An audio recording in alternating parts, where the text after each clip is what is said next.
In the hills of North Carolina, you can find car lovers of all varieties and ages. From custom classics to rides of a different style, and rare finds that even collectors would love to get their hands on.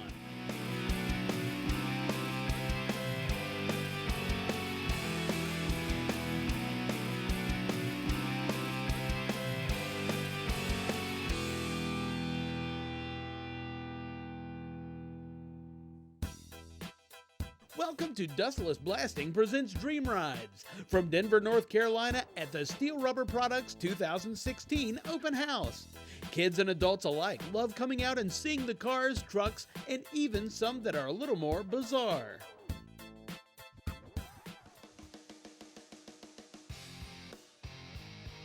It's 1955 Dodge, job rated body.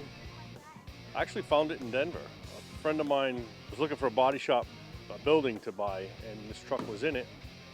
And he just happened to mention it to me, and one thing led to another. I went over to look at it, and we ended up buying it.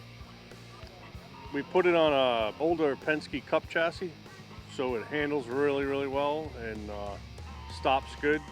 And we put a little 6-cylinder Chevy in it, so we get 22 miles to the gallon. So it makes a nice daily driver. The day I bought it, I said, this will make a good rat rod body, and then one thing led to another, and that's where we ended up. I mean, you go to these shows and people just got great imaginations when it comes to cars, so it's like, you see one thing, you like it, you don't like it, or you come up with an idea yourself, and you know, I thought the saw blade was unique, and I've got compliments on that, and I've also got compliments, oh, I saw that on something else. I'm like, really? So you don't know that, you know, you thought it was an idea of yours, but then you come across another one somewhere else. So it kind of grew on me at first. I didn't like the body style, but as I gotten it to where it is, it kind of grown on me. So it's all right. If your dog jumped up on the door, I wouldn't be mad. You know, I'd laugh. You might be mad because your dog jumped on my truck, but it doesn't matter. Like this, I waxed it this morning, but it still doesn't shine. You know what I mean? So did I wax it? No, I didn't.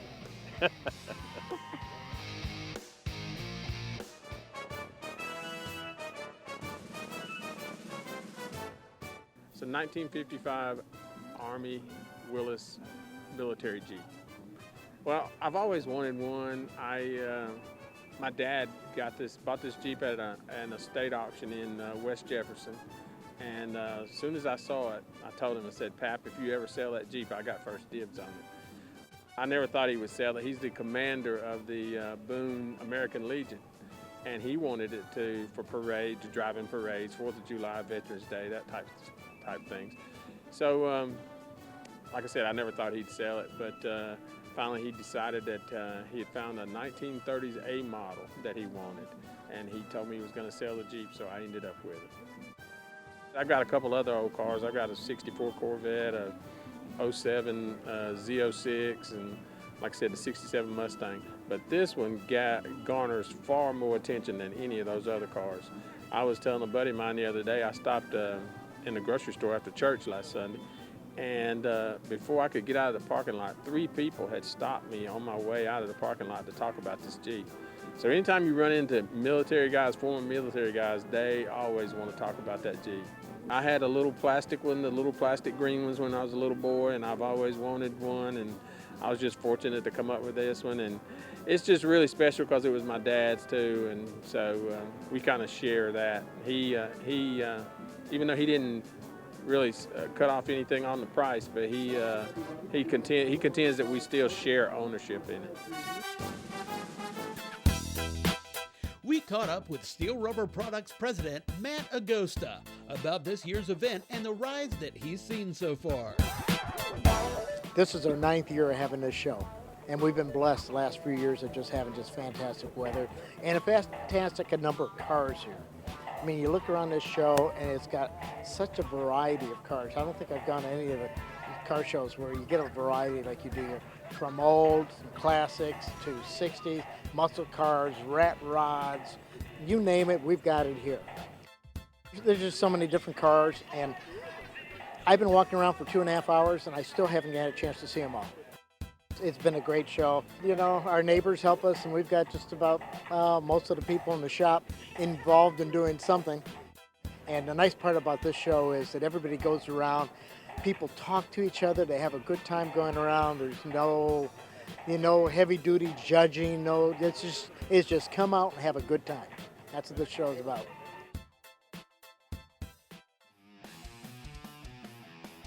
Coming up, a classic convertible made with handcrafted care on Dustless Blasting presents Dream Rides.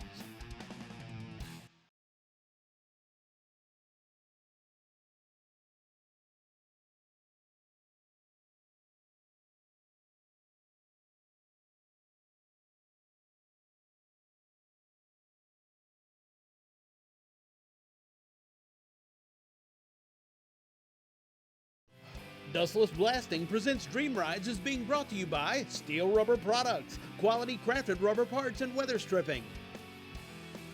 Vintage Flats, spray what the pros use. B&M Racing and Performance, quality performance products that work. And by Dustless Blasting, it's the future of surface preparation. Welcome back to Dustless Blasting presents Dream Rides from Steel Rubber Products 2016 Open House. Next up is a classic Merc with some style of its own.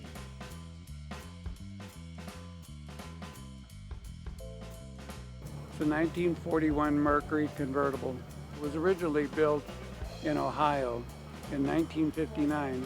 The fella that I bought it from had bought it from another man in Ohio.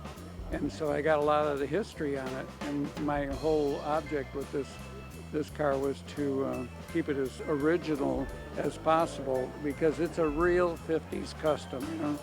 It's got the chop top, and it's got a Carson type setup, which is where they block out the quarter window on them with the convertible top.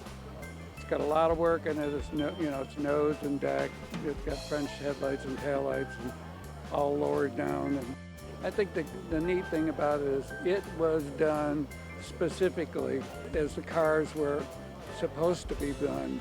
The really amazing thing about it is the man that chopped the top on this thing was an absolute artisan, because you could take that top and put it down with one hand. It's manual. They didn't have a power top back then. You know, when they did it, they said, we're going to chop the top. Well, they whacked 4 inches out of it. But they did it very, very artistically. If you look at the slant of the roof and how it comes down and meets the deck lid, everything, the original lines are preserved, they're just reduced. Interior that's in it was done in Ohio 37 years ago. Every once in a while you see a 49 or 50 Merc. That whole era is gone by. That's why they call it old school.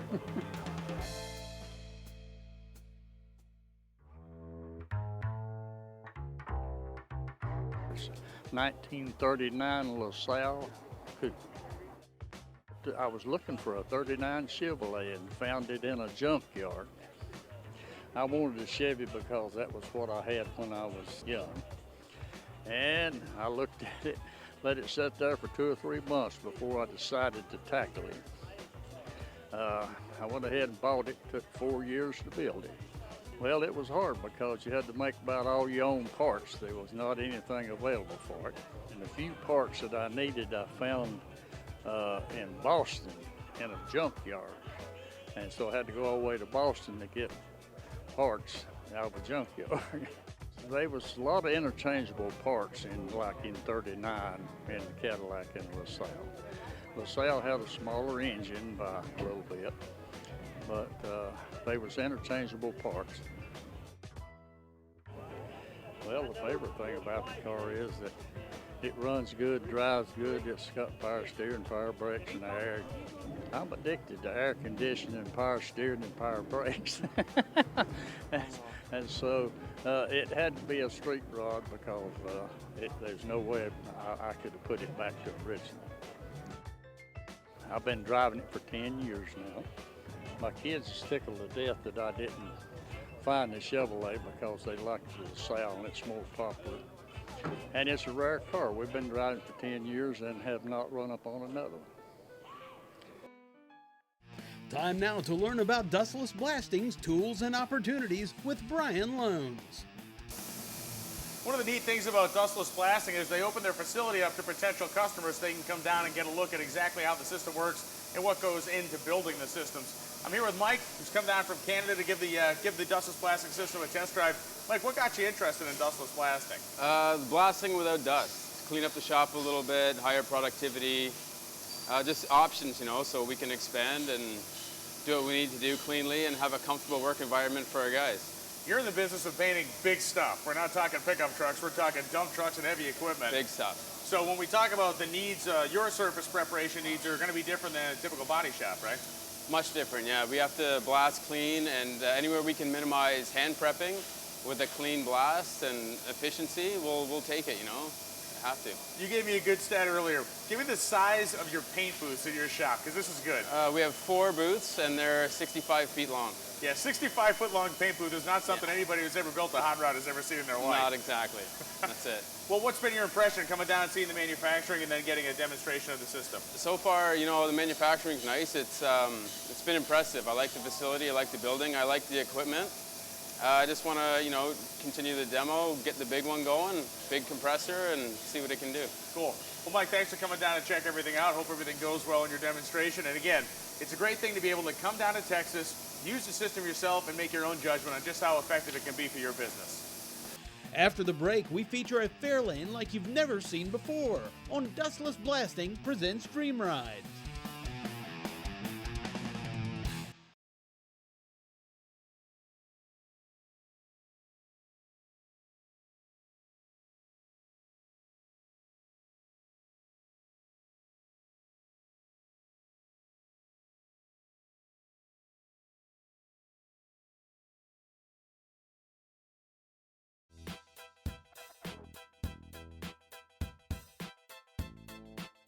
Welcome back to Dustless Blasting presents Dream Rides from Steel Rubber Products 2016 Open House. Next, we have a Ford with a little more fang than your normal Fairlane. 1969 Fairlane Cobra. Actually, when I got out of the military in 1976, I found this car at a car lot in South Florida, bought it for $442, kept it for 38 years, and finally last year decided to rebuild it. I kept it for 38 years before I decided to do something, and then it took me 2 years to do this at this point right here. It's just something that I had, and I figured as the time went on, I had lived in Florida for a little while, lived in North Carolina, lived in Virginia. I just kind of drug it all with me. I thought, well, someday I'll rebuild it, kind of after the kids get grown, and you know, that's my project. And I just finally kept it, and then I didn't see that many of them on the road. I figured, well, maybe I should keep this thing and just redo it, and that's what it came down to. I had a regular Fairlane, similar to just a 302 small block, and then I actually happened to see this, and I thought, well, that's kind of rare. So I went and actually bought it, but didn't realize how rare it was until about 15 years later when I had a Martin report done. It's one of 1,200 made. It's the original 428 Cobra Jet, 4-speed, non-air, AM radio, you know, disc brakes, drum brakes in the rear, 4-speed, 10-volt top loader. Did everything myself on it except for actually the paint and body and the motor work I had done, but all the suspension, interior, everything I redid. Totally had it all apart and redid it. Oh yeah, it'll spin the tires pretty good. So, and I kind of try to take care of it because it is, like I say, it's something rare. So I'd rather take and just be careful with it and have a good time. Go to the events, enjoy talking to people and just mingling. And that's what I really enjoy.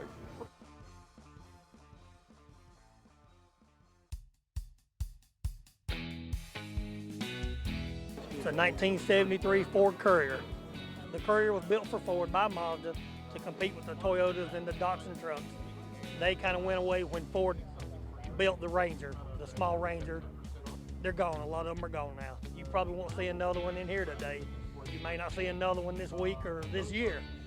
I haven't seen another one, and I've been eyeballing these trucks for 30 years. They're just not out there anymore. What attracted me to this truck was when I was a kid, my neighbor had one. And I always wanted one and I always wanted to do the V8. So it took me a while, but I got it. And I like the idea of the V8 engine in the small truck. If you're a Ford man, now if you're not a Ford person, you won't think so, but there's a lot of lines in this truck that go along with the early to mid 70s Ford trucks. And that was their plan. They did the same thing with the Rangers. They tried to make them look like the full-size truck. It's not pretty. If I want to stop and talk to a crowd, I don't have to tell them to back off of it. Little boy the other night said, "Can I get in your truck?" I said, "Yes." I opened the door, let him climb in the truck. It's got scratches and nicks, but it's what I call a Saturday night hot rod. You drive it, you work on it. If it gets scratched, it gets scratched. I mean, it's not that I'm going to abuse it, but I'm not going to baby it either. Because I can drive it and not worry about it. But it's a good attention getter. When I drive it somewhere, I just need to plan on being gone a long time because somebody will want to stop and talk, and I'm more than happy to stop and talk to them because I love it. I love the truck.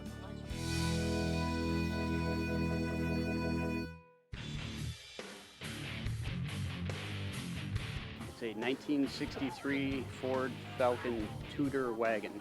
I have a habit of going through Craigslist looking for old cars, and it popped up on Craigslist, and I sent a picture of it to a friend of mine who's a Ford buff, and said, "What do you think of this car?" And he said, "I think we got to go look at it." So I sent him a message, sent the guy a message. He had said someone was coming to get the car. I sent him a message back and said, "Well, if anything changes, give me a call." And a couple days later, he called. We went out, looked at the car, and I went and picked it up a couple days after that.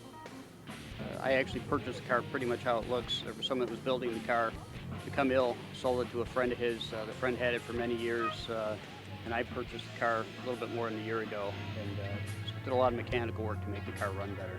But the person that originally was building the car never got to actually enjoy the car. So when I bought the car, nothing really worked properly in the electrical. The headlights didn't work, ground didn't want to start. Really didn't run quite well when I first got it, so they had a lot of electrical repair done. Carburetor rebuilt, mainly just tuning, running, new set of roller rockers, things along that line. Plans for it at this point, do a little bit more suspension work in the front, going to put a 5-speed in it, make it more drivable, maybe change the rear gears. It's got 389s in it, I think with a 5-speed and maybe a set of 350s, make it just a more drivable car. The car is very different. There's not a lot of the two-door station wagons out there. It's a very light car, I think, from the factory. They're roughly 2,800 pounds. So I mean, you're talking approximately 450 horsepower, 2,800 pounds. It's a very small car, and it's just a lot of fun to drive. Stay with us. After the break, we'll show you a wagon built for fun and family on Dustless Blasting presents Dream Rides.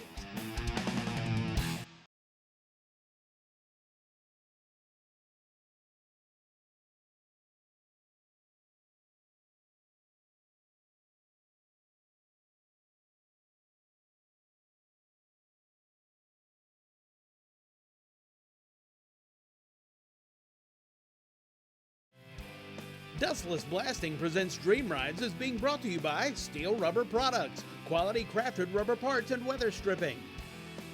Flowmaster, the exhaust technology company. Z-Max, the one product for your engine, transmission, and fuel system. And by Dustless Blasting, it's the future of surface preparation. Thanks for joining us for Dustless Blasting presents Dream Rides from Steel Rubber Products 2016 Open House. Next, we showcase a Chevy made for family fun in the sun. This is a 1962 Chevrolet Impala 9-passenger wagon. It's all original metal, all original interior, and I took the motor and rebuilt it professionally. It's a 454, and I put an R4 transmission in it to match up with my gears.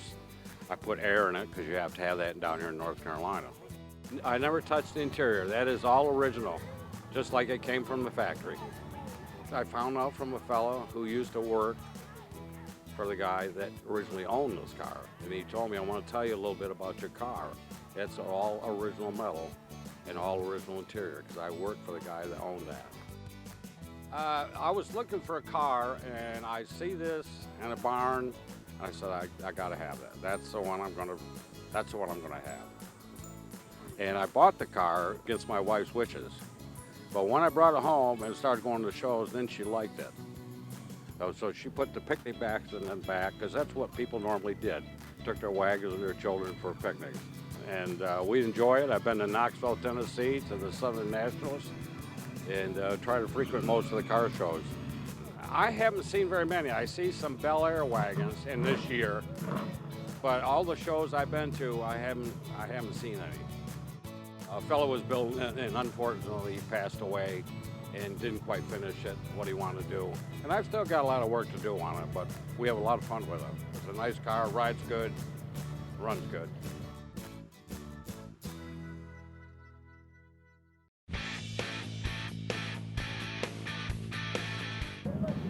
'57 Chevrolet replica. The body designer was Eric Brockmeyer. The construction and owner the first time was Bryant Boatworks, Jim Bryant. The oil upholstery was done by Paul Atkins. Got the 572 Dart engine done by Eagle Race Engines. The frames by Art Morrison. He built 2 of them. The other one looks close to this. He's built 5 cars. He's built 3 Corvettes, 2 57s. This car was redone in 2006. Originally it was built in 1999.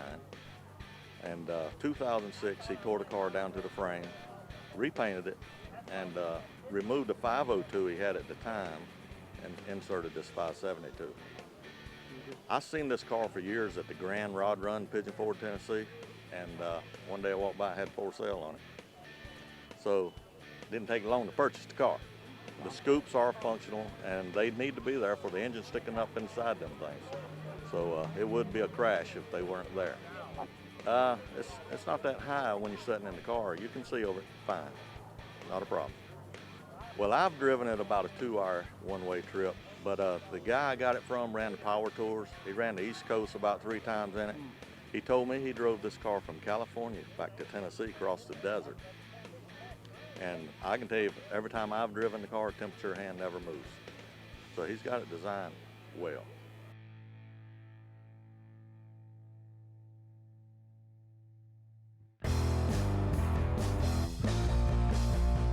It's a 1962 Plymouth Savoy 2-door sedan. The engine is a non-advertised option. It's a 383 cubic inch. It was a 343 advertised horsepower. Comes with 2 4s, solid lifter cam. It's a sleeper. I had to rebuild the motor. I dynoed that motor when I put it together, and it dynoed about 360 horse. I found this car about 5-6 years ago. Been a work in progress, trying to put it back the way they originally came. I think originally that motor was developed for police use, highway patrol or FBI or whatever. I talked to a former FBI agent who drove one of these cars back in the day and said that, the car he drove was very similar to this one, 2 carburetors and everything on it. So this here was the lowest production year that Plymouth ever had, 1962. Well, I think the design, it was kind of off-the-wall design, and I guess the public really didn't appeal to them. So it was one of those cars you either loved it or hated it. It was kind of one of my favorites. So yeah, I get on it once in a while. It'll run pretty good. That's all we have for this episode of Dustless Blasting Presents Dream Rides from Steel Rubber Products 2016 Open House. Join us next time when we'll be in Tecumseh, Michigan for the I Did It Car Show and Open House. See you then.